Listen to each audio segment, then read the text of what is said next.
Hey everyone, welcome back. In this video, I'll show you how to fix the post account temporary blocked issue.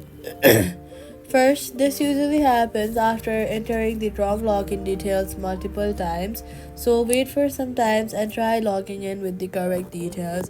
If you've forgotten your password, use the reset option in the app or on the post online banking website to create a new one. Next, make sure you enter your login details carefully to avoid another temporary block. Then, if your account remains blocked, contact AN Post customer support. They may ask you to verify your identity to unlock your account.